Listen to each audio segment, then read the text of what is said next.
ওয়াসাল্লাম একটি খালি চাটায়ে ঘুমিয়েছিলেন, একটি খালি সোপে ঘুমিয়েছিলেন। এমতো অবস্থায় ওয়াকাদ আসারা ফি জাসাদিহি, সেই খালি চাটাইটা থেকে যখন আল্লাহর নবী উঠলেন তখন আল্লাহর নবীর দেহ মুবারকে সেই চাটাইয়ের দাগ লেগেছিল। এমতো অবস্থায় ইবনে মাসউদ রাদিয়াল্লাহু তাআলা আনহু বলছেন, লাউ আমারতানা আন নাফসু তালাকা ওয়া না'মাল, আল্লাহর নবী আপনি যদি আমাদেরকে আদেশ করতেন তাহলে আমরা কি করতাম, আপনার জন্য বিছানা তৈরি করে বিছিয়ে দিতাম। এই কথা শুনে আল্লাহর নবী বলছে, মা আলী ওয়ালিদ দুনিয়া, এই দুনিয়ার সাথে আমার সম্পর্ক কি? এই কথার জবাবে আল্লাহর নবী ইবনে মাসউদ রাদিয়াল্লাহু তাআলা আনহুকে বলছেন যে এই দুনিয়ার সাথে আমার সম্পর্ক কি? ওয়ামা আনা ইল্লা কারাকিবাস্তি ওয়ামা আনা ওয়াদ দুনিয়া ইল্লা কারাকিবিস্তাজাল্লা তাহতা সাজারাতিন সাহাম। অতএব আমার এবং এই দুনিয়ার মধ্যে দৃষ্টান্ত ঠিক তেমন এরকমই। একটা মানুষ যখন ক্লান্ত হয়ে যাবে, ক্লান্ত হওয়ার সাথে সাথে মানুষটাকে বিশ্রাম নিতে হবে। তো একটা মানুষ একটা ছায়ার তলে, সেই ছায়াটা ছেড়ে সেই মানুষটা কি করবে, সুম্মারা হাওয়া তারা কাহা, সেই স্থানটাকে সে ত্যাগ করে চলে যাবে, সে ছেড়ে চলে যাবে। অতএব আমার এবং এই দুনিয়ার সাথে ঠিক তেমনই জীবন যাপন করা। আমি যেমন একটা মুসাফির জীবন যাপন করবে, একটা মানুষ যখন জীবন যাপন করবে, জীবন যাপন করার ক্ষেত্রে একটা মুসাফির রাস্তা দিয়ে যখন পথ অতিক্রম করবে, রাস্তা দিয়ে যেতে যেতে মানুষটা যখন ক্লান্ত হয়ে যাবে, ক্লান্ত হবার সাথে মানুষটাকে কিসের প্রয়োজন হবে না, তো সে মানুষটাকে বিশ্রাম নিতে হবে। সে মানুষটা একটা গাছের ছায়ার তলে বসবে বিশ্রামের জন্য। বিশ্রাম নেবার পরে সে মানুষটা কি করবে, সেই জায়গাটা ছেড়ে চলে যাবে, সেই বৃক্ষটাকে ছেড়ে চলে যাবে। অতএব আমার এবং এই পৃথিবীর সাথে ঠিক তেমনই সম্পর্ক। আমি এই দুনিয়া থেকে যাবই যাব, অতএব এই দুনিয়ার সাথে আমার কোনো সম্পর্ক গভীরতার প্রয়োজন নেই। অতএব পৃথিবীর মানুষকে আল্লাহ নবী বলছে, পৃথিবীর মানুষ তুমি এই পার্থিব জীবনে জীবন যাপন করবে ঠিক তেমন করে যে তুমি একটা পথযাত্রী নাই জীবন যাপন করবে অপরিচিত অবস্থায়। একটা পথযাত্রী, অপরিচিত মানুষ যদি এক জায়গাতে থেকে অন্য জায়গা যায়, সে মানুষটা পরিচিত এবং অপরিচিতর মধ্যে পার্থক্য আছে। একটা মানুষ জীবন যাপন করবে অপরিচিত অবস্থায় এই পৃথিবীর বুকে যতদিন জীবন যাপন করবে। আল্লাহ নবী এই হাদিসটা থেকে আপনি চিন্তা ভাবনা করেন তো, একটা মানুষ যদি একটা খালি সোপে চাটায়ে ঘুমায় তাহলে উঠার পরে তার শরীরে চাটায়ে দাগ লাগবেই। তা ঠিক তেমনই দাগ লেগেছে। এই দাগ দেখে ইবনে মাসউদ বলছে, আপনি আমাদেরকে আদেশ যদি করতেন তাহলে আপনার জন্য বিছানা তৈরি করে আমরা বিছিয়ে দিতাম, যে বিছানায় আপনি ঘুমাতেন, আপনার শরীরে আপনার দেহতে কোনো দাগ লাগতো না। তখন আল্লাহ নবী বলছে যে এই দুনিয়ার সাথে আমার সম্পর্ক কি? আমি ঠিক তেমনই জীবন যাপন করব। একটা মানুষ রাস্তা দিয়ে চলতে চলতে যদি তাকে ক্লান্ত হয়, মানুষ যেমন রাস্তায় ব্যবসা বিজনেস করে, ফেরিওয়ালারা, কাপড়ওয়ালারা, তখন তাদের যখন গরমের অবস্থায় সে মানুষগুলা ক্লান্ত হয়ে যায়, তখন বিশ্রামের জন্য কোনো গাছের ছায়ায় দেখবেন তা দাঁড়িয়ে আছে। সে মানুষগুলাকে দেখেছেন যে তারা রাত্রি অতিবাহিত করে দিয়েছে সেই গাছের ছায়াটাতে। সেই বৃক্ষটার ছায়ার নিচে কি সে রাত্রি অতিবাহিত করবে? সে মানুষটা সেই ছায়াটা, সে বৃক্ষটা ছেড়ে যাবেই যাবে। তো আপনাকে আমাকে ঠিক তেমনই এইভাবেই জীবনযাপন করতে হবে। কারণ যদি এইভাবে জীবনযাপন না করেন তাহলে এই দুনিয়াটাকে নিয়ে মেতে থাকবেন, এবং মেতে থাকলে আপনি পরবর্তী স্থান লাভ করতে পারবেন না। এই মর্মে নবী করিম সাল্লাল্লাহু আলাইহি সাল্লাম বলছেন, عن ابن مسعود رضي الله تعالى عنه قال قال رسول الله صلى الله عليه وسلم نعمتان مغبون فيهما كثير من الناس الصحة والفراغ। ইবনে মাসউদ রাদিয়াল্লাহু তাআলা আনহু বলেন, রাসূল সাল্লাল্লাহু আলাইহি ওয়াসাল্লাম বলেছেন, দুইটি নিয়ামতের মধ্যে অধিকাংশ মানুষ আছে তারা ধোঁকায় পড়ে আছে। তা হচ্ছে আসিহাত ওয়াল ফারাগ, একটা হচ্ছে শারীরিক অবস্থা সুস্থ, আর একটা হচ্ছে অবসর সময়। একটা মানুষের জীবনে যখন সুস্থ শরীর থাকে, সেই সব সুস্থ শরীরের সে মানুষটা মূল্যায়ন করে না। এবং যে মানুষটা জীবনে ব্যস্ততা আসেনি, খালি সময় আছে, সে খালি সময়টাকে সে মূল্যায়ন করতে জানে না। যেদিন সেই মানুষটা ব্যস্ততায় পরিণত হবে, সে মানুষটা সেদিন বুঝবে, সে মানুষটা সেই দিন বুঝতে পারবে যে একটা খালি সময়ের মূল্য কেমন। আমাদের সমাজে মানুষ শরীরের অবস্থা খুব সুন্দর আছে, সে চিন্তা ভাবনা করছে না সে মানুষটাকে একটি কোনো বিপদ মুসিবত আসুক তো, কোনো জ্বর জ্বালা হোক তো, তখন সে বুঝতে পারবে যে একটা ভালো ভালো শরীরের মূল্য কেমন। তো নবী করিম সাল্লাল্লাহু আলাইহি ওয়াসাল্লাম বলছে, অধিকাংশ মানুষ আছে, প্রায় মানুষ আছে, সে মানুষেরা এই তাআলার নিয়ামতের মধ্যে তারা অস্বীকার করে চলছে, এই জিনিসের তারা মূল্যায়ন দিতেই জানে না। এই মর্মে নবী করিম সাল্লাল্লাহু আলাইহি ওয়াসাল্লাম বলছেন হাদিসের মধ্যে যে হে আল্লাহ তাআলা বলছে যে আল্লাহ তাআলার ইবাদতের জন্য তোমরা তোমাদের অন্তরকে খালি করে নাও। যদি তোমরা খালি না করো, আল্লাহ তাআলা তোমাদেরকে এমন ব্যস্ততায় ফেলবে যে ব্যস্ততার কারণে এই দুনিয়া নিয়ে মেতে থাকবে, তো তোমার ব্যস্ততার জীবনেই ছুটবে না। আর তুমি যদি তোমার অন্তরটাকে খালি করে নেয় আমার ইবাদতের জন্য, তাহলে আমি তোমার যত ঋণ আছে, বিপদ মুসিবত আছে, তা আমি পূরণ করে দেব। আর যদি আপনি এই বিপদ মুসিবত পূরণ না করেন, অর্থাৎ যদি আপনি আল্লাহ তাআলার ইবাদতের জন্য নিজেকে মগ্ন না হন, আল্লাহ তাআলার ইবাদত করার জন্য সময়কে আপনি না বার করেন, তাহলে আপনাকে আমাকে আল্লাহ তাআলা এই পার্থিব জীবনে এমন ব্যস্ততায় ফেলবে যে আপনার খাওয়ারও ফুরসত নেই, আপনার খাবারও ফুরসত নেই। এরকম অবস্থায় আপনি এবং আমি পড়ব। এই মর্মে নবী করিম সাল্লাল্লাহু আলাইহি ওয়াসাল্লাম বলছেন এই দুনিয়া সম্পর্কেই عن ابن عمر رضي الله تعالى عنه قال قال رسول الله صلى الله عليه وسلم ببعض جسد فقال كن في الدنيا كأنك غريب أو عابر سبيل وعد نفسك من أهل القبور। ইবনে উমর রাদিয়াল্লাহু তাআলা আনহু বলেন রাসূল সাল্লাল্লাহু আলাইহি ওয়াসাল্লাম বলেছেন, আমার শরীরের কোনো এক অংশ ধরে আল্লাহর নবী বললেন যে তুমি এই পার্থিব জীবনে জীবন যাপন করার ক্ষেত্রে তুমি নিজেকে অপরিচিত অথবা পথযাত্রী নাই করে জীবন যাপন করবে। ওয়াউদ্দা নাফসাকা মিন আহলিল কুবুর, এবং তুমি নিজেকে প্রতিনিয়ত কি মনে করবে যে আমি একজন কবরবাসী। এই পৃথিবীতে জীবন যাপন করার ক্ষেত্রে যতদিন তুমি জীবন যাপন করবে ততদিন তুমি কি করবে, অপরিচিত। একটা মানুষ অপরিচিত হয়ে পৃথিবীতে যদি জীবন যাপন করে, মানুষটার সাথে সম্পর্ক কোনো কারণ সেরকম হবে না। তো তুমি ঠিক তেমন এই পার্থিব জীবনে জীবন যাপন করবে এবং তুমি নিজেকে কি মনে করবে যে আমি একজন কবরবাসী। একটি যদি আমি মারা যাই তাহলে আমাকে কি করবে না, তো পৃথিবীর যে মানুষ আছে, আমার পরিবার আছে, সবাই আমাকে কবরে পুঁতে আসবে।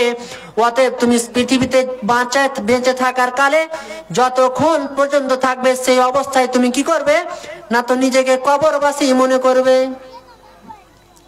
তো এই হাদিসটাতে দেখেন আল্লাহ নবী ইবনে উমরকে বলছে যে এই পৃথিবীর বুকে তুমি অপরিচিত হয়ে জীবন যাপন করো। যখন তুমি এই দুনিয়া থেকে ছেড়ে চলে যাবে তখন তুমি পরবর্তী স্থানে তুমি সব সময় নিজেকে পরবর্তী স্থানের জন্য নিজের নাফসটাকে কবরবাসী মনে করো, যে আমি এখনই যদি মারা যাই তাহলে আমি কবরবাসী। এই সম্পর্কে একটা হাদিস দেখেন, আন ইবনে উমর রাদিয়াল্লাহু তাআলা আনহু قال ইবনে উমর রাদিয়াল্লাহু তাআলা আনহু বলেন রাসূল সাল্লাল্লাহু আলাইহি সাল্লাম বলতেন, ইজা আসবাহতা ফালা তানতাজিরিস সাবাহা, পৃথিবীর মানুষ যখন তুমি সকালে সময় পেয়ে গিয়েছো তখন তুমি আশা আকাঙ্ক্ষা রাখিও না যে আমি সন্ধ্যার পর্যন্ত আমি বেঁচে থাকতে পারি। ওয়া ইজা আসবাহতা ফালা তানতাজিরিল মাসা, সন্ধ্যা হয়ে গিয়েছে তুমি এই আশা করিও না যে আমি সকাল পর্যন্ত বেঁচে থাকতে পারি। এই হাদিস থেকে বোঝা যাচ্ছে যে নবী করিম সাল্লাল্লাহু আলাইহি সাল্লাম কি বলছেন যে পৃথিবীবাসী তোমরা কি করবে, এই দুনিয়াতে বেঁচে থাকার কালে তুমি সব সময় নিজেকে মনে করো যে আমি কবরবাসী। তুমি যদি নিজেকে কবরবাসী না মনে করো তাহলে তোমার জীবন নিয়ে মেতে থাকবা এবং পরবর্তী স্থান থেকে তুমি ভুলে যাবা। অতএব আমাদেরকে পরবর্তী স্থানকে নিয়ে চিন্তা ভাবনা করতে হবে, কারণ আল্লাহ তাআলা বলছেন যে পৃথিবীর মানুষ তোমরা এই পার্থিব জীবনকে নিয়ে মেতে আছো, ওয়াল আখিরাতু খায়রু আবকা, অথচ তোমাদের এই দুনিয়ার চাইতে আখিরাত হচ্ছে অতি উত্তম। অতএব আপনাকে আমাকে পরবর্তী স্থান নিয়ে চিন্তা ভাবনা করতে, তার জন্য আমাদেরকে এই দুনিয়ার সাথে সাথে পরবর্তী স্থানটাকে নিয়ে চিন্তা ভাবনা করার জন্য আমাদের নিজেদের আকালে এতটা আমাদের দিমাগ দেয় যে আমরা যেন পরবর্তী স্থানটাকে, কবরস্থানটাকে না ভুলি, যে আপনাকে আমাকে একদিন মরতেই হবে। আল্লাহ তাআলা যেন আমাদেরকে এই জীবনটাকে নিয়ে বেঁচে থাকার কালে পরবর্তী স্থানের জন্য পরবর্তী স্থানের জন্য ভালো কিছু আমল যেন নিয়ে যাওয়ার জন্য আমল তৌফিক দান করে। তাই সকলে বলুন আমিন। সবার সেরা দয়ার নবী, সবার সেরা দয়ার নবী এলেন এ ধরাতে, এতিম হালে জন্ম নিলেন মা আমিনার কোলে। সবার সেরা দয়ার নবী এলেন এ ধরাতে, এতিম হালে জন্ম নিলেন মা আমিনার কোলে। চাঁদনি রাতে পিতার আদর, চাঁদনি রাতে পিতার আদর দেখা হলো না, শিশুকালে মা ছাড়িল নবী স্নেহ পেল না। শৈশবেতে নবী আমার, শৈশবেতে নবী আমার কতই আদর পেলেন, দুধবন ও মা হালিমার কোলে নবী কত দোলা খেলেন। কোলে নিয়ে আদর করে, কোলে নিয়ে আদর করে গালে দিত চুমা, হাত বুলায়ে দিত মাথায় সোনার ছেলে ঘুমা। ছোট্ট থেকে নবী আমার কবে বড় হবে, তারি সেবায় বিশ্ববাসী সবাই সুখে রবে। সেই নবীজির ভালোবাসা, সেই নবীজির ভালোবাসা অন্তরেতে রয়, আশা করি রোজ হাসরে পাবো গো রেহাই।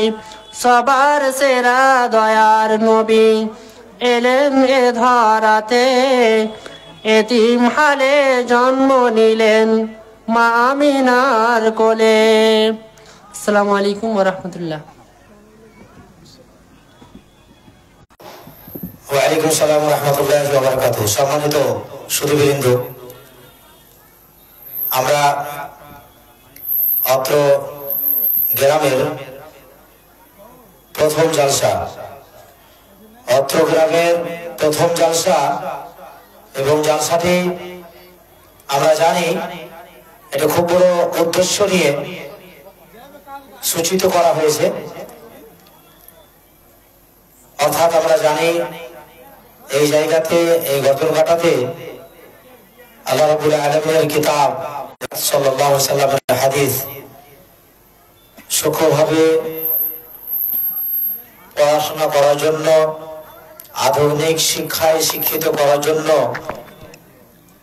এলাকার ছাত্র ছাত্রীদেরকে কোরআন হাদিস এবং আধুনিক শিক্ষায় এলাকার মানুষ একটি উদ্দেশ্য নিয়েছে, সেটা হচ্ছে মাদ্রাসা গঠন। আমরা এলাকার মানুষ এই জায়গাতে একটি মাদ্রাসা কায়েম করার জন্য চিন্তা ভাবনা করেছি। খুব ভালো উদ্দেশ্য, খুব ভালো লক্ষ্য। আমরা সকলেই দোয়া করব, দূর দরাজ থেকে যারা আমরা এসেছি অবশ্যই আমরা দোয়া করব আল্লাহ রাব্বুল আলামিন যেন এই জায়গার মানুষের উদ্দেশ্যকে কামিয়াব করেন, এবং এনারা যে এই সৎ নিয়ত নিয়ে এটা মাদ্রাসা কায়েম করার চিন্তা ভাবনা করেছেন, এরা যেন বলতে পারে এই জায়গার ছেলে মেয়েরা ভালো শিক্ষায় শিক্ষিত হতে পারে। ব্রাদার ইসলাম, আপনারা জানেন আমাদের ইস্তাহারি বক্তা মাশাআল্লাহ 5 জন ছিলেন। 5 জনের মধ্যে একজন চলে গেলেন, ওনার ভাষণ আমরা শুনছিলাম শেখ আইয়ুব আলী সালাফি সাহেবের মুখ থেকে। উনি আখিরাত সম্পর্কে কিছু মূল্যবান বক্তব্য দিচ্ছিলেন কোরআন ও হাদিসের রোশনীতে। আমরা যদি শুনে থাকি ওনার বক্তব্য, তাহলে বুঝতে পেরেছি উনি কি বলতে চাইছিলেন। এই দুনিয়াটা আল্লাহর নিকটে এর কোনো মূল্য নেই, আর এই দুনিয়াটা মুমিনদের জন্য কোনো মূল্য নেই। আমাদেরকে আখিরাত স্মরণ রেখে আখিরাতের জন্য কিছু পুঁজি নিয়ে যেতে হবে, আর সেই পুঁজি তৈরি করার জন্য আমাদেরকে শ্বাস থাকতেই প্রস্তুতি নিতে হবে। আমরা যেন বক্তা সাহেবের মুখ থেকে যেগুলো শুনলাম এবং আগামী যে বক্তাগুলো আসবেন ওনাদের মুখ থেকে যেগুলো আমরা শুনবো, আমরা যেন শুনে আমল করতে পারি। আল্লাহ আমাদের সকলকে তৌফিক দান করুন, আল্লাহ আমিন। ব্রাদার ইসলাম, আমি বলছিলাম অত্র গ্রামের সকল ভাই বোনদের এবং মা বোনদের বলছি, আপনারা অবশ্যই বাড়ির কাজ কামগুলো শেষ করুন।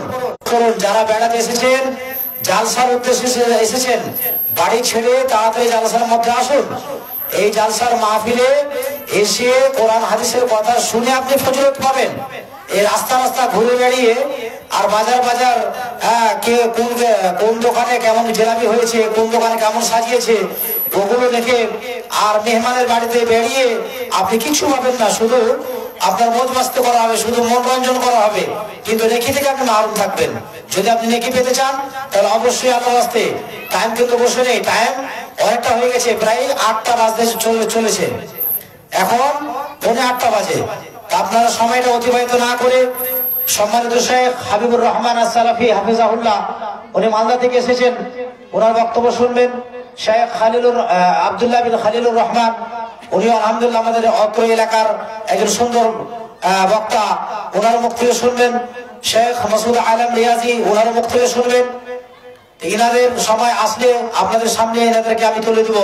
এখন আপনাদের সামনে যেটাকে আমি তুলে দিতে চাইছি, তিনি হচ্ছেন হাসান আলী মেরাজি সাহেব, অত্র গ্রামের একজন সুযোগ্য দায়ী বা মুবাল্লিগ বা দ্বীনি খিদমত করনেওয়ালা। আমি শেখকে ডেকে নিব, শেখ আপনি আসুন এবং আপনার মূল্যবান বক্তব্য আমাদের সামনে পেশ করুন। এখন আপনাদের সামনে ফজিলাতুল শেখ হাসান আলী মেরাজি সাহেব।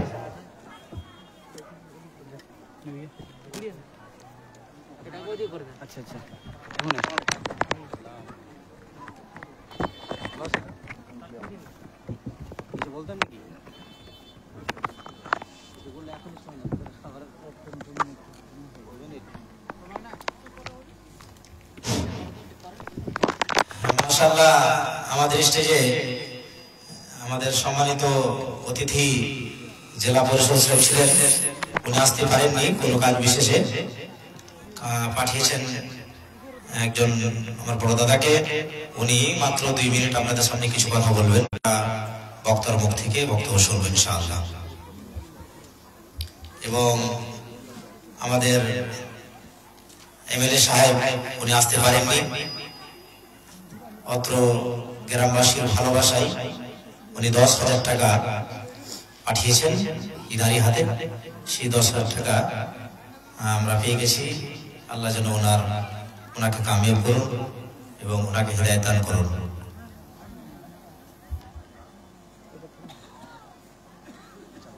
আসসালামু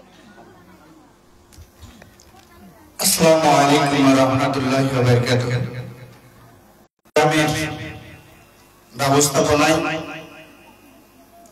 ইসলামিক জালসা মঞ্চে উপস্থিত জালসার যোগ্যতম সভাপতি এবং আগত দূর দূরান্ত হইতে ওলামায়ে দ্বীন সামনে বসে থাকা ইসলাম দরদি ভাই ও বন্ধুরা, পর্দার আড়ালে বসে থাকা আমার মা ও বোনেরা, সকলকে দিনাজপুর জেলা পরিষদের পক্ষ থেকে আন্তরিক অভিনন্দন, শুভেচ্ছা, শুভকামনা জানিয়ে সংক্ষিপ্ত ভাবে 2-4টা কথা আপনাদের সম্মুখে তুলে ধরছি। 2021 সালে অত্র এলাকার করণদিঘি বিধানসভা এলাকার বিশেষ করে ইসলাম ধর্ম অবলম্বনকারী মানুষ প্রায় 95% মানুষ করণদিঘি বিধানসভায় মাননীয় গৌতম পাল মহাশয়কে আপনারা ভোট দিয়ে নির্বাচিত করে কলকাতায় পাঠিয়েছিলেন। ওনার দাওয়াত ছিল আজকে জালসায়। উনি হঠাৎ করেই 6:30 নাগাদ আমাকে ফোন করে বললেন যে আমি ওই জালসায় যেতে পারছি না, এমার্জেন্সি কোনো জায়গায় বেরিয়ে যাচ্ছে, কিন্তু কমিটি যেহেতু দাওয়াত করেছে আমার প্রতিনিধি হয়ে তুমি করণদিঘি ব্লকের একজন জেলা পরিষদের মেম্বার, তুমি আমার হয়ে জালসায় তুমি কিন্তু অবশ্যই যাও। তাই আপনাদের সামনে আমি উপস্থিত হয়েছি। এমএলএ সাহেব যেটা মনে করেন যে প্রত্যেকটা মানুষের সুখে দুঃখে দাওয়াতে সাথে থাকা, তাই তিনার প্রতিনিধি হিসেবে এসেছি। আমি অনুরোধ করব অত্র গ্রামবাসী সহ অত্র এলাকার সমস্ত ইসলাম ধর্মী ভাই ও বন্ধুদের, এত সুন্দর একটা হাদিস কোরআনের আলোচনা সভা, হাট বাজার দোকানপাট মেলা প্রতিনিয়ত আমরা কিন্তু দেখতে পাচ্ছি। এই জলসা, এই আলোচনা আগামীকাল আপনাদের ভাগ্যে কিন্তু জুটবে না। আপনার বাড়ির পাশে এত সুন্দর একটা আলোচনা শোনার জায়গা, এখান থেকে আগামী দিন আমরা কিভাবে চলবো, এবং একটা কথাও হাদিস কোরআনের বাইরে আমাদের যোগ্যতম বক্তা সাহেবরা বলবেন না, আমাদের পথ দেখাবেন। আমরা দিন দিন পথভ্রষ্ট হয়ে যাচ্ছি। সরল সহজ পথ ছেড়ে আমরা কিন্তু খুব কঠিন থেকে কঠিনতর পথে পা রাখছি, যেটা কোন মানুষকে মহান আল্লাহ ক্ষমা করবেন না। প্রত্যেকটা মানুষ তার নিজের একটা উদ্দেশ্য থাকে যে আমি অমুক বস্তু অমুক জিনিসটা বানাচ্ছি, এই কাজে তাকে ব্যবহার করব। মহান আল্লাহ পৃথিবীর মাটিতে সর্বশ্রেষ্ঠ জীব হিসেবে এই মানব জাতটাকে পাঠিয়েছেন। তিনারও একটা উদ্দেশ্য আছে, তিনার উপাসনা করা, তিনার হাদিস কোরআনের কথা মতো আমাদের চলা, প্রত্যেকটা নর ও নারী, প্রত্যেকটা মানুষের অপরিহার্য। শিক্ষা জাতির মেরুদণ্ড। আমি শুনলাম এখানে একটা নতুন মাদ্রাসা স্থাপিত হবে। অত্র এলাকার ছোট ছোট বাচ্চারা আমাদের দ্বীনের শিক্ষা দিবে। তো এত সুন্দর আলোচনা সভায় যে দাদারা, যে বন্ধুরা, যে বাবাজিরা এখনো আসতে পারেননি, তাদের কাছে অনুরোধ রাখছি আপনারা দয়া করে এই পোয়ালে বসা যে কত নেকির কাজ, হাদিস কোরআনের আলোচনা শুনলে নিশ্চয়ই আপনারা অনুভব করবেন। আমরা সকাল থেকে সন্ধ্যা শুধু মানুষের গুজবে মেতে আছি, চলতে ফিরতে কিন্তু একের পর এক পাপের কাজ করে যাচ্ছে। গুজব হচ্ছে মানুষের জীবনে সবচাইতে মারাত্মক একটা পাপ। যে পাপ আমরা যেভাবে করছি, আমরা কিন্তু নিজের আলোচনায়, নিজের কথায় ধ্বংস হয়ে যাব। তাই অনুরোধ রাখছি, ঘরেরই একজন আমি সন্তান, যে আপনারা দয়া করে এই সভায় আসেন। আত্মসমালোচনা হোক সামনাসামনি, কারো সম্বন্ধে চায়ের দোকানে গুজব করা এটা মহাপাপ। রাস্তাঘাটে কারো সম্বন্ধে বর্ণনা করা মহাপাপ। এই পাপ থেকে যেন মহান আল্লাহ পাক কমিউনিটির সমস্ত ভাই বন্ধুরাকে বাঁচাই, এই আশা মহান আল্লাহ পাকের কাছে রেখে আমি আমার কথা এখানে শেষ করলাম। আসসালামু আলাইকুম ওয়া রাহমাতুল্লাহি ওয়া বারাকাতুহু। অসংখ্য ধন্যবাদ আমার বড় দাদাকে, উনি খুব ভালো কথা বলছিলেন। অবশ্যই যে উদ্দেশ্য নিয়ে জালসাটি আমরা সকলেই মিলে, তাতে এটা আলাদা দিক যে এই গ্রামের মানুষ বেশি উদ্যোগ নিয়েছেন, আমরা সাইড থেকেও সহযোগিতা করেছি। একটি ভালো উদ্দেশ্য, সেটা হচ্ছে মাদ্রাসা স্থাপিত। তো মাদ্রাসা স্থাপিত খুব বড় এবং সুন্দর উদ্দেশ্য এবং ভালো। এই ভালো কাজে আমরা যেহেতু এসেছি, আমরা সময় অতিবাহিত করবো না, অবশ্যই চলে আসবো। এখন আপনাদের সামনে আমাদের ইস্তাহারি বক্তা হাসান আলী মেহরাজি সাহেব, উনি প্রায় আধা ঘন্টা ধরে আলোচনা করবেন, তারপরে আপনাদের সামনে তুলে দেব শেখ মাসুদ আলম রিয়াজি সাহেব। আসসালামু আলাইকুম ওয়া রাহমাতুল্লাহি ওয়া বারাকাতুহু।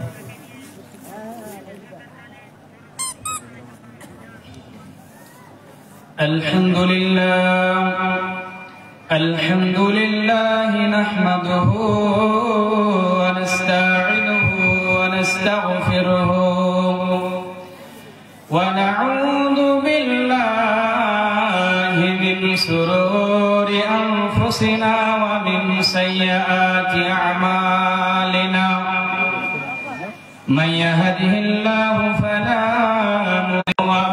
يضلله فلا هادي له وأشهد أن لا إله إلا الله وحده لا شريك له وأشهد أن محمدا عبده ورسوله أما بعد فإن خير الحديث كتاب الله وخير الهدي هدي محمد صلى الله عليه وسلم وشر الأمور محدثاتها وكل محدثة بدعة وكل بدعة ضلالة وكل ضلالة في النار. أعوذ بالله من الشيطان الرجيم. بسم الله الرحمن الرحيم. يا أيها الناس اتقوا ربكم الذي خلقكم من نفس واحدة وخلق منها زوجها وبث منهما رجالا كثيرا ونساء واتقوا الله الذي تساءلون به إن الله كان عليكم رقيبا. يا أيها الذين آمنوا اتقوا الله حق تقاته ولا تموتن إلا وأنتم مسلمون. يا أيها الذين آمنوا اتقوا الله وقولوا قولا سديدا يصلح لكم أعمالكم ويغفر لكم ذنوبكم ومن يطع الله ورسوله فقد فاز فوزا عظيما. أعوذ بالله من الشيطان الرجيم. بسم الله الرحمن الرحيم. قل يا أيها الكافرون لا أعبد ما تعبدون ولا أنتم عابدون ما أعبد ولا أنا عابد ما عبدتم ولا أنتم عابدون ما أعبد لكم دينكم ولي دين. بسم الرحمن الرحيم. عن جابر قال قال رسول الله صلى الله عليه وسلم من مات يشرك بالله شيئا دخل النار ومن يشرك بالله شيئا دخل الجنة. আমি পাখির কাছে বললাম আমি নদীর কাছে শুধালাম। আমি পাখির কাছে বললাম নদীর কাছে শুধালাম। তোমাদের গান তোমাদের সুর তোমাদের গান তোমাদের সুর কেন কেন এমন সুন্দর কেন এমন মনোহর। ওরা বলল শুধু বলল আমাদের কণ্ঠে স্রষ্টার গান মর্মে মর্মে তার সৃষ্টিদান, মর্মে তার সৃষ্টির দান।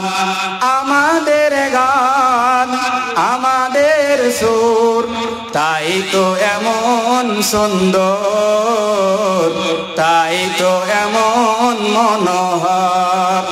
ইয়া ইয়া ইয়া আল্লাহ, ইয়া ইয়া ইয়া আল্লাহ। উপস্থিত আজকের সভার যোগ্য সভাপতি সাহেব এবং স্টেজে বসে থাকা উলামায়ে কেরাম, আমার সামনে বসে থাকা ভাই এবং বাপজান এবং পর্দার আড়ালে মা এবং বোনেরা, সর্বপ্রথম সেই মহান আল্লাহ রাব্বুল আলামিনের প্রশংসা গুণগান তারিফ করি, যে মহান আল্লাহ রাব্বুল আলামিন আমাদেরকে আজকের এই বিশেষ একটি দিনে আসার তৌফিক দান করেছেন। যে মহান আল্লাহ রাব্বুল আলামিন আমাদেরকে সবকিছু দিয়েছেন, তাই তার আমরা যতই প্রশংসা করি না কেন শেষ করতে পারবো না। কিন্তু আমরা ছোট্ট একটি বাক্য দিয়ে, ছোট্ট একটি ওয়ার্ড দিয়ে, ছোট্ট একটি সেন্টেন্স দিয়ে, ছোট্ট একটি জুমলা দিয়ে তার প্রশংসা, তার গুণগান, তারিফ শেষ করি। তাই সকলে বলেন আলহামদুলিল্লাহ। তারপরে পরে আমাদের ধর্মের নেতা, ধর্মের গুরু মা আমিনাল্লাল মুরুদ্দুলাল তাসদারে মাদানী আহমদ মুস্তফা জনাবে মুহাম্মদ রাসূলুল্লাহ, সকলে বলেন সাল্লাল্লাহু আলাইহি ওয়াসাল্লাম, তিনার প্রতি কোটি কোটি দুরূদ ও সালাম বর্ষিত হোক। আল্লাহুম্মা সাল্লি আলাইহি ওয়া বারিক আলাইহি। সম্মানিত ভাইরা, আপনাদের কাছে অনুরোধ করছি, ওটা রাস্তা, প্লিজ আপনার রাস্তা ছেড়ে দেন। সামনে এসে ফাঁকা জায়গা আছে, এই জায়গা থেকে বসুন। সামনে একটু আপনার আগে আসলে ভালো হতো, মানে পিছন থেকে যারা আসবে ওরা পিছনেই বসবে, আগে আসতে অসুবিধা হবে। সেই জন্য যারা বসে আছেন আমি আপনাদের কাছে অনুরোধ করবো, খুব সম্মানের সহিত আপনার একটু আগে আসলে খুব ভালো হবে। সামনে যারা পূরণ করেন তার পিছনটা ফাঁকা হবে, যারা আসছেন ওনারা পিছনে বসার সুবিধা পাবে, আর রাস্তাটা ছেড়ে বসবেন। আমাকে যে টাইম দেওয়া হয়েছে, এই সংক্ষিপ্ত টাইমের মধ্যে আপনাদের সামনে শিরক সম্পর্কে আলোচনা করব ইনশাআল্লাহ। পৃথিবীতে পাপ অনেক আছে, আমরা অনেক করি, বড় বড় গুনাহ করি, কিন্তু সব থেকে বড় পাপ কোনটা জানেন? সেটার নাম হচ্ছে শিরক। কেন? শিরক যদি মানুষ করে, শিরকের গুনাহ যদি করে নাই, আল্লাহ তাবারক ওয়া তাআলা তিনাকে শিরকের গুনাহ মাফ করবেন না। আপনি এই পৃথিবী ছেড়ে চলে যাবেন, আল্লাহ রাব্বুল আলামিনের ইচ্ছা যদি হয় তাহলে বিভিন্ন রকমের গুনাহ করেছেন, আল্লাহ ক্ষমা করে দিতে পারে। কিন্তু শিরক করেছেন, আর শিরক করার পরে ক্ষমা চাননি, মাফ চাননি আল্লাহর কাছে, আর এই অবস্থায় যদি মারা যান তাহলে কিয়ামতের ময়দানে আল্লাহ রাব্বুল আলামিন এই শিরকের গুনাহ মাফ করবেন। জি, আপনাকে বলি, নবী করিম সাল্লাল্লাহু আলাইহি সাল্লামকে একদিনের ঘটনা, মদিনার কতগুলি কাফের একত্রিত হয়ে আল্লাহ নবী করিম সাল্লাল্লাহু আলাইহি সাল্লামকে বলছেন যে আচ্ছা মুহাম্মদ, তুমি তো আমাদের দেবীদের নিন্দা করছো, তুমি তো আমাদের পুজোকে নিন্দা করছো, মুখরিত, তবে দেখি কি নাম, একটা বাচ্চা হারিয়ে গেছে, বাচ্চা যে কার, খুব কান্দা কাটা করছে, স্টেজে আছে, নিয়ে যান। আল্লাহ করছে বাচ্চা, দেখেন কার পাশে বাচ্চা নেই, বাচ্চা হারিয়ে গেছে, নিয়ে যান বাচ্চাটা। তো বলছিলাম, আল্লাহ নবী করিম সাল্লাল্লাহু আলাইহি ওয়াসাল্লাম বলছেন যে আচ্ছা আপনি আমাদের দেবতাদের 1 বছর পুজো করেন, পরের বছর আমরা আপনার আল্লাহর উপাসনা করব। আল্লাহ রাব্বুল আলামিন কোরআন কারিমে নাযিল সূরাতুল কাফির নাযিল করলেন। বিসমিল্লাহির রহমানির রহিম, কুল ইয়া আইয়ুহাল কাফিরুন লা আ'বুদু মা তা'বুদুন ওয়া লা আনতুম আ'বিদুনা মা আ'বুদু ওয়া লা আনা আ'বিদুম মা আ'বাদতুম ওয়া লা আনতুম আ'বিদুনা মা আ'বুদু লাকুম দীনুকুম ওয়ালিয়া দীন। হে মুহাম্মদ সাল্লাল্লাহু আলাইহি ওয়াসাল্লাম, ওই তুমি তাদেরকে বলে দাও, তুমি তাদেরকে বলে দাও যে আমি তোমাদের বাতিল মাবুদের পুজো পাঠ করতে পারবো না। যেমন তোমরা আমার আল্লাহর ইবাদত করতে পারছো না, আমি তোমাদের বাতিল মাবুদের পুজো পাঠ করতে পারবো না। অতএব তোমরা তোমাদের পুজো পাঠ করো, আমি আল্লাহর উপাসনা করব, আমি আল্লাহর উপাসনা করব। তোমরা তোমাদের দিন পালন করো, আমি আমার দিন পালন করব। নিয়ামত ভাইয়ের ছেলে, আপনি আসেন স্টেজে, আপনার সন্তান আছে, তাকে নিয়ে যান। তো আল্লাহ নবী করিম সাল্লাল্লাহু আলাইহি ওয়াসাল্লাম কোনো মতে শিরকের কথা বলন করলেন না, তিনাকে করাতে পারলেন না, আর আল্লাহ রাব্বুল আলামিন তিনাকে রাজি শিরকের অনুমতি দিলেন না। জি বন্ধুরা আমার, আপনাকে বলি সময় কম, যারা ছেলেটার নাম সোহেল, বাবার নাম নিয়ামত আলী, খুব কান্নাকাটি করছে, আপনি তাকে স্টেজ থেকে নিয়ে যান। তো বলছিলাম যে কিয়ামতের দিন আল্লাহ নবী করিম সাল্লাল্লাহু আলাইহি ওয়াসাল্লাম বলছেন যে আমি ওই লোকদের জন্য সুপারিশ করব না। কোন লোকগুলো? আপনাকে আবু দাউদের হাদিস বলছি। আল্লাহর নবী সাল্লাল্লাহু আলাইহি ওয়াসাল্লাম বলছেন, হে রুফাই, মনে হয় তুমি আমার মৃত্যুর পরে বেঁচে থাকবে, তাই তুমি লোকজনকে বলে দিও, তুমি লোকদেরকে বলে দিও, তারা নিজ উদ্দেশ্যে কোন উদ্দেশ্যে তারা দাড়িতে গিট বাঁধবে, তারা গলায় তাবিজ লটকাবে, যারা পশু প্রাণীর গলায় ঘন্টা ঝোলাবে, যারা তাবিজ ব্যবহার করবে, হাতে সুতো বাঁধবে। নবী করিম সাল্লাল্লাহু আলাইহি ওয়াসাল্লাম বলছেন, এই লোকদের জন্য আমি কাল কিয়ামতের ময়দানে এই লোকদের জন্য আমি সুপারিশ করতে পারবো না। অতএব হে মুসলমান, যারা যারা আপনারা যারা হাতে সুতো বাঁধছেন এবং গলায় তাবিজ লটকাছেন এবং গরু গলায়, ভুষের গলায়, বিভিন্ন রকমের জানোয়ারের প্রতি আপনারা যে ঘন্টাগুলো ঝোলানো হয়, এইগুলো যদি করেন তাহলে শিরক হয়ে যাবে আল্লাহর সাথে। আল্লাহ নবী করিম সাল্লাল্লাহু আলাইহি ওয়াসাল্লাম সেই লোকদের জন্য সুপারিশ করবে না। আল্লাহ নবী করিম সাল্লাল্লাহু আলাইহি ওয়াসাল্লাম সুপারিশ করবে না। জি, আপনার ছেলের, আপনার মেয়ের গলায় তাবিজ লটকানো আছে, আপনার বাড়িতে যে পশুটা থাকে সেই পশুটার গলায় তাবিজ ঝোলানো আছে, ধাগা বাঁধানো আছে, ঘন্টা ঝোলানো আছে, এইগুলো যদি করেন তাহলে আল্লাহর সাথে শিরক করা হবে। অতএব আল্লাহর সাথে কোনো জিনিসের তুলনা নাই। আল্লাহ বলছেন, লাইসা কামিসলিহি শাইউন, আল্লাহর সাথে কোনো জিনিসের তুলনা নাই। আপনি আল্লাহর সাথে শরীক করে বসে আছেন।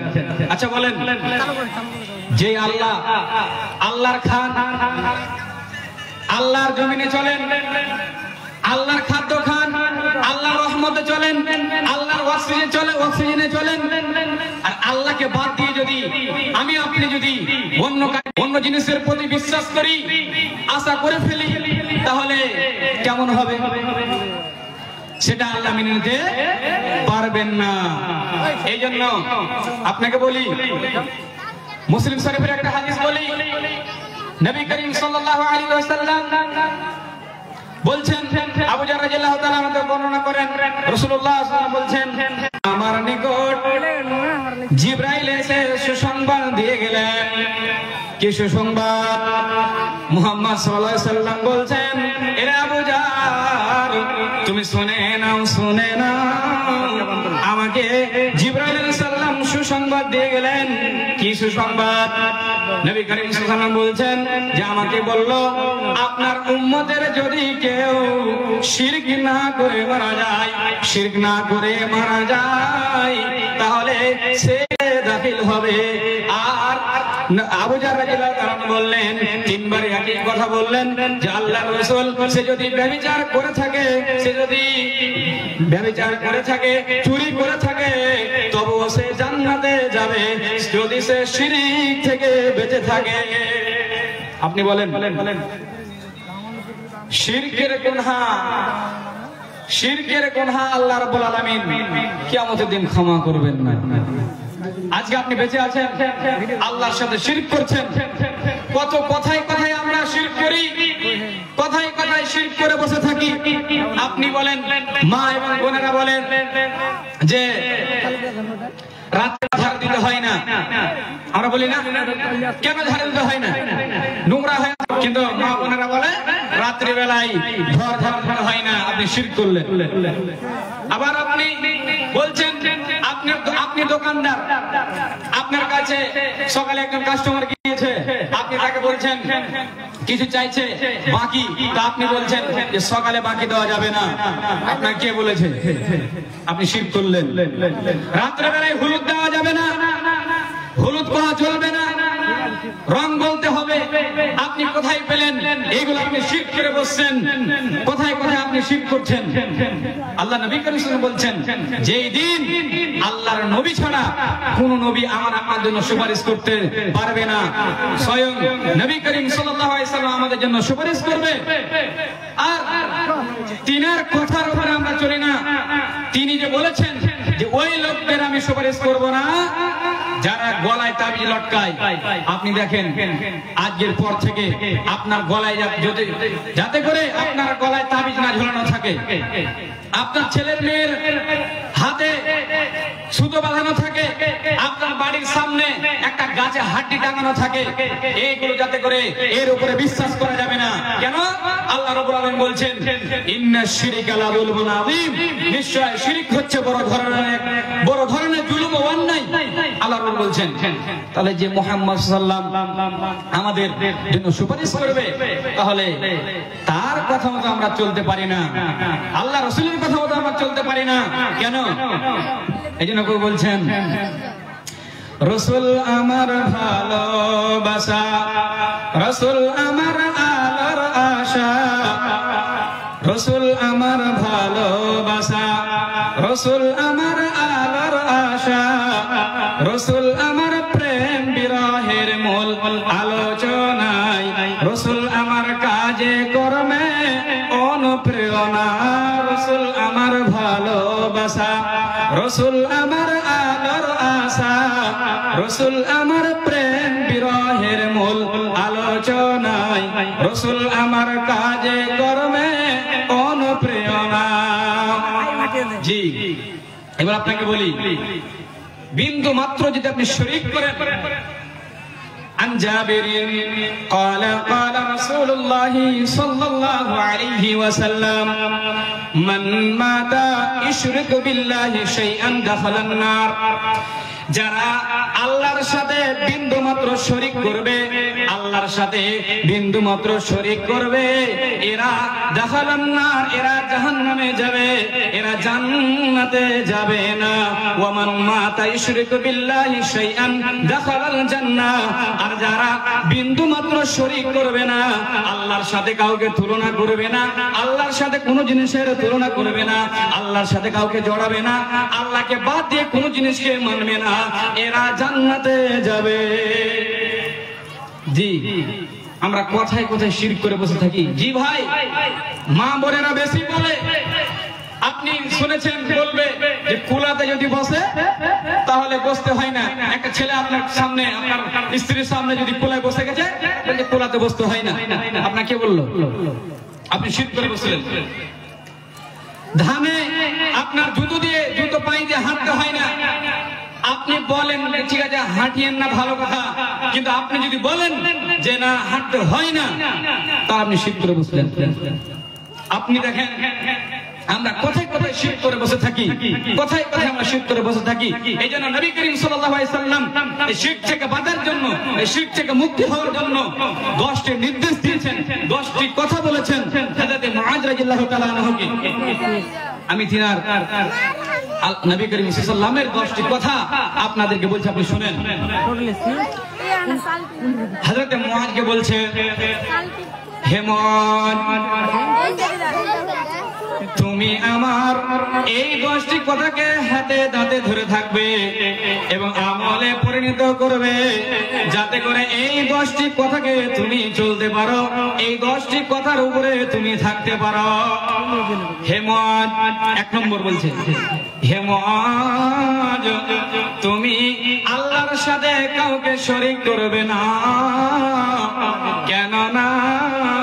যদিও তোমাকে পুড়িয়ে দেওয়া হয়, যদিও তোমাকে হত্যা করা হয়, তোমাকে জ্বালিয়ে কেটে কেটে টুকরো করে দেওয়া হয়, যদি আগুনে আগুনে পুড়িয়ে মারা হয়, তবুও তুমি আল্লাহর সাথে কাউকে শরীক করবে না।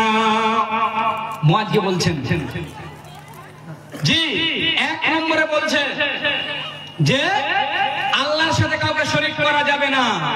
আজকে আপনি বলেন, যদি কেটে ফেলা হয়, আপনাকে মেরে ফেলা হয়, আগুনে পুড়িয়ে দেয়, তাও শিরক করা যাবে না, আল্লাহ নবী বলছেন। আর আজকে আমরা দেখেন, এই যে কিছুদিন আগে পুজো গেল, হিন্দুদের পুজোয় আমরা মুসলমানের ছেলেরা সেখানে গিয়ে নাচানাচি করছে, মেলা ঘুরছে। আপনি বলেন, যেখানে আমাদের রবকে অপমান করা হচ্ছে, সেই জায়গাতে আপনি কেমন ভাবে গেলেন? অতএব আল্লাহর সাথে কাউকে শরীক করা যাবে না। জি, 2 নম্বরে বলছেন, হে মন, তুমি শুনে নাও, শুনে নাও, তুমি তোমার পিতা মাতার সাথে কখনো অবাধ্য হবে না। পিতা মাতার কথা মানবে, পিতা মাতার কথা শুনবে।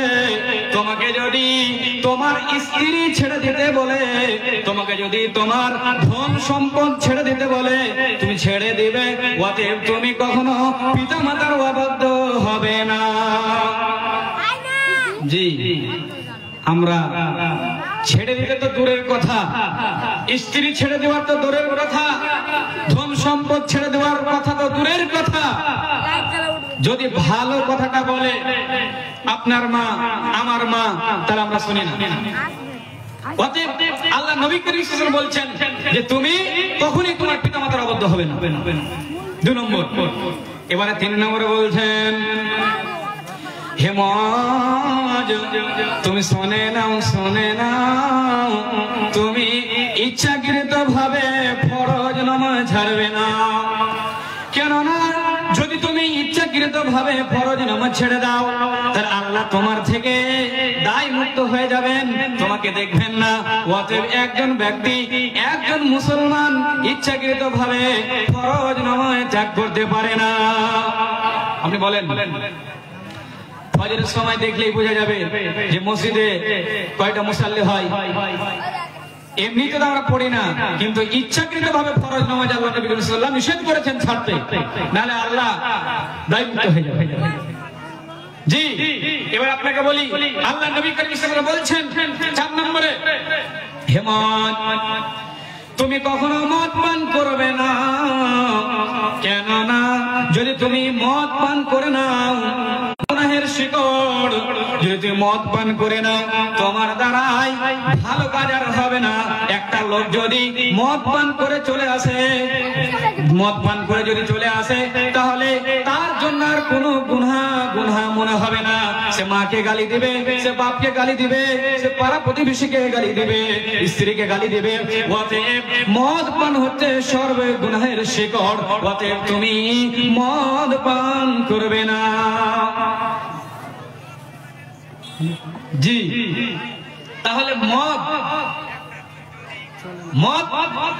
আল্লাহ নবী করিম সাল্লাল্লাহু আলাইহি ওয়াসাল্লাম নিষেধ করেছেন যে মদ পান করবে না। কেন? আপনি যদি মদ পান করে আসেন, তাহলে মদ খাওয়ার কারণে, মদ খাওয়ার পর থেকে আপনার বিবেক নষ্ট হয়ে যায়, জ্ঞান থাকে না ভালোভাবে। তখন আপনি মনে করবেন খারাপটাকে ভালো মনে করবেন, আর ভালোটাকে খারাপ মনে করবেন। এই জন্য মদ পান করবেন, কঠোর ভাবে নিষিদ্ধ করেছেন। এবার আপনাকে বলি 5 নম্বর, তুমি তুমি লড়াই চলার মাঠ থেকে পলায়ন করবে না। যেখানে লড়াই হবে সেই লড়াই চলার মাঠ থেকে পালাবে না। তোমাকে যদি সূত্রের পক্ষে, সূত্রের হাতে হত্যা হতে হয়, তুমি হত্যা হয়ে যাবে, কিন্তু লড়াই চলার মাঠ থেকে পালাইবে না। আল্লাহ নবী বলছেন, জি, লড়াই চলার মাঠ থেকে পালাইতে নিষেধ করেছেন। এবার আপনাকে বলে 6 নম্বর, আল্লাহ নবী করিম সাল্লাল্লাহু আলাইহি ওয়াসাল্লাম বলছেন, হে মুআজ, তুমি শুনে নাও, শুনে নাও, তুমি তোমার ছেলে মেয়েদেরকে তুমি তোমার শক্তি পরিমাণে তুমি খরচ করবে, হালাল কামাই করবে, তোমার ছেলে মেয়ের প্রতি তুমি খরচ করবে। অতএব বন্ধু আমার, ভাই আমার, বাপজান আমার, একটা ছেলেকে সুন্দর করতে যত সময় লাগবে একটা ছেলেকে সুন্দর করে মানুষ করতে, পড়াশোনা করতে, ইসলামিক শিক্ষা দিতে, সেই ছেলেটার পিছে, আপনার ছেলের পিছে, আপনার মেয়ের পিছে আপনি তার প্রতি খরচ করতে থাকবেন। আল্লাহর নবী করিম সাল্লাল্লাহু আলাইহি ওয়াসাল্লাম বলছেন, তুমি তোমার ছেলে মেয়ের প্রতি তুমি খরচ করবে। আজ করছি আমরা। আজকে যদি ছেলে, আপনার ছেলেটাই যদি 15 বছর হয়ে যায়, 20 বছর হয়ে যায়, তাহলে আমরা টাকা কামার জন্য, টাকার জন্য বিদেশে পাঠিয়ে দিই। আপনি চেষ্টা করলেন 2-1 বছর, যখন আপনার ছেলেটা শিখতে পারলো না, তখন আপনি হাল ছেড়ে দিলেন যে না, আপনার শক্তি থাকা আছে, আপনার শক্তি আছে, সেই পরিমাণ আপনার ছেলেকে, আপনার মেয়েকে, তাদের পিছনে আপনি খরচ করবেন। খরচ হোক, আপনি তাদেরকে মানুষের মতো মানুষ করবেন, মানুষের মতো মানুষ করবেন। আল্লাহ নবী করিম সাল্লাল্লাহু আলাইহি ওয়াসাল্লাম বলছেন। এবারে আল্লাহ নবী করিম সাল্লাল্লাহু আলাইহি ওয়াসাল্লাম বলছেন, হে মুআজ, তুমি শুনে নাও, তুমি যেখানে তুমি মহামারী দেখবে, সেই মহামারী থেকে তুমি মহামারীর ভয়ে সেখান থেকে পালাবে না। কেন? একটা রোগ যদি আসে, সেই মহামারীতে মারা যায়, সেই মহামারী থেকে তুমি সেখান থেকে পালাবে না, তুমি সেখানেই থাকবে, কেননা তোমাকে ধরবে না। একটা মানুষের রোগ অন্য মানুষকে ধরতে পারে না, অতএব তুমি সেখানেই থাকবে, মহামারী থেকে পালাবে না। আল্লাহ নবী করিম সাল্লাল্লাহু আলাইহি ওয়াসাল্লাম বলছেন, জি, হযরত মুআয রাদিয়াল্লাহু তাআলা আমাকে বলছেন যে তুমি আমার এই 10টি কথাকে হাতে দাঁতে ধরে থাকবে এবং আমলে পরিণত করবে।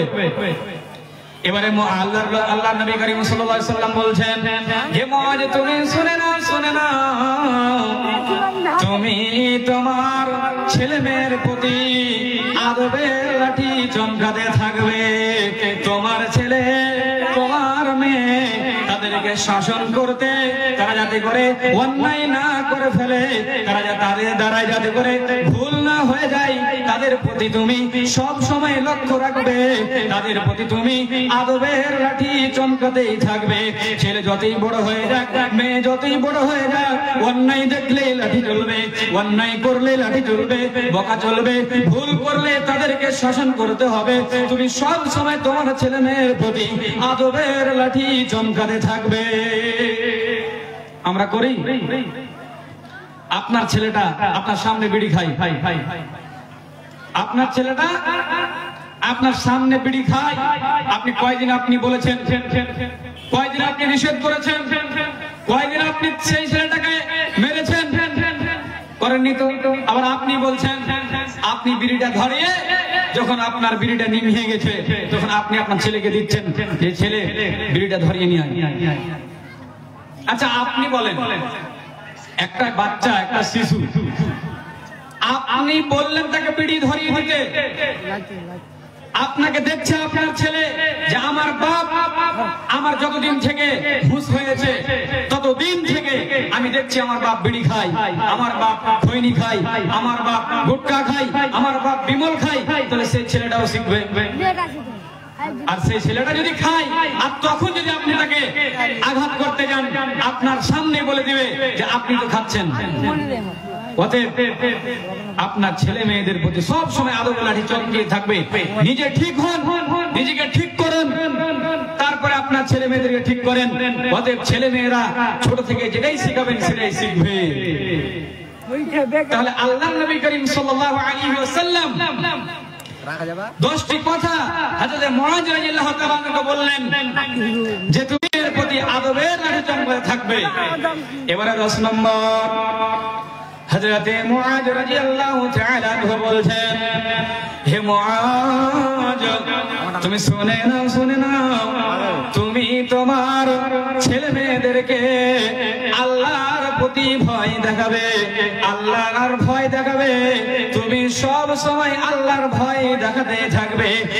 বন্ধু আমার, ভাই আমার, বাপজান আমার, আপনার ছেলে মেয়েদেরকে আপনি তাকে আল্লাহর ভয় দেখাতে থাকবেন, আল্লাহর ভয় দেখাবেন। যে ভুল কাজ করলে আল্লাহ কিয়ামতের দিন আল্লাহ কবরেতে শাস্তি দিবেন। এই কাজ করলে অন্যায়, এই কাজ করা যাবে না, এই কাজ যদি করো তাহলে তোমাকে শাস্তি পেতে হবে। আল্লাহর ভয় তোমাদেরকে, অতএব আপনারা আল্লাহর ভয় সব সময় ছেলে মেয়েদেরকে দেখাতেই থাকবে। আল্লাহর ভয় যখন থেকে আপনার ছেলেটা খাটতে শিখেছে বা ছোট থাকতে হয়তো আপনি কয়েকদিন বলেছেন আল্লাহর ভয়, কিন্তু যখনই বড় হয়ে গেছে তখন থেকে আপনি আপনার ছেলে মেয়েকে আল্লাহর ভয় কোনোদিনই বলেন না। আপনি সবসময় আপনার টেনশন যে কত টাকা দিবে ছেলেটা, কখন কামাই করবে, কখন 20,000 টাকা দিবে, মাসে 30,000 টাকা দিবে, এটা কর, দোকান দে, অমুক জায়গায় যা খাটতে, এইগুলি আমরা বলে থাকি। কিন্তু আল্লাহর ভয় আমরা একবারও বলি না যে আল্লাহর ভয় কি জিনিসটা। আপনাকে বলি, আল্লাহ নবী করিম সাল্লাল্লাহু আলাইহি ওয়াসাল্লাম যে বললেন যে এই 10টি কথার উপরে আমল করতে, এই 10টি কথা আমরা মানব তো ইনশাআল্লাহ, এই 10টি কথার উপরে আমরা আমল করব ইনশাআল্লাহ। আল্লাহ যাতে করে আমাদেরকে এই 10টি কথার উপরে আমল করার তৌফিক দান করেন, সকলে বলেন আল্লাহুম্মা আমিন। আল্লাহ রাব্বুল আলামিন বললেন ইন্নাশ শিরকা লাযুলমুন আযীম, নিশ্চয় শিরক হচ্ছে বড় ধরনের জুলম ও অন্যায়। আসসালামু আলাইকুম। বক্তা মাসুদ আলম রিয়াজি সাহেব, বক্তা মাসুদ আলম রিয়াজি সাহেবকে নিয়ে আসেন, যিনি বক্তা নিয়ে আসার দায়িত্বে আছেন, বক্তা নিয়ে আসেন। এবার আপনাকে বলি যে আপনারা শিরক বুঝতে পারলেন যে আমরা, আপনি বলছেন যে ড্রাইভারটা যদি ভালো না হতো তাহলে অ্যাক্সিডেন্ট হয়ে যেত, আপনি শিরক করে বসলেন কেন? আপনাকে কি ড্রাইভার বাঁচালো না আল্লাহ রাব্বুল আলামিন বাঁচালেন? আল্লাহ যদি না বাঁচায়, ড্রাইভারের বাপের ক্ষমতা নাই। আপনাকে বলি, আপনি বলছেন যে আজকে যদি এই মানুষটা না হতো তাহলে আমার এই কাজটা হতো না। আপনি বলেন যে আল্লাহর শুকরিয়াতে একজনের জারিয়ে দিয়ে আমার এই কাজটা হলো। আপনি না বলে আপনি আল্লাহর সাথে শরীক করে বসছেন। আপনাকে বলি, শুনেন যে আপনার স্ত্রী আপনার খায়, আপনি তাকে কাপড় দেন, আপনি পড়ান, আপনি খিলান, আপনার বাড়িতে থাকে। এবার আপনার স্ত্রী আপনাকে ভালোবাসা না দিয়ে অন্য এক ছেলেকে ভালোবাসা দিচ্ছে, আপনি কি এটা সহ্য করতে পারবেন? পারবেন না তো। আল্লাহর খান, আল্লাহর জমিনে চলেন, আল্লাহর অক্সিজেন ব্যবহার করেন, আল্লাহর রহমতে থাকেন। আল্লাহর দয়া রহমত যদি না হয় তাহলে আমরা টিকতে পারবো না। তাহলে আল্লাহকে বাদ দিয়ে অন্য জিনিসকে আপনি শরীক কেন করছেন? অন্য জিনিসের কাছে আপনি মাথা নত কেন করছেন?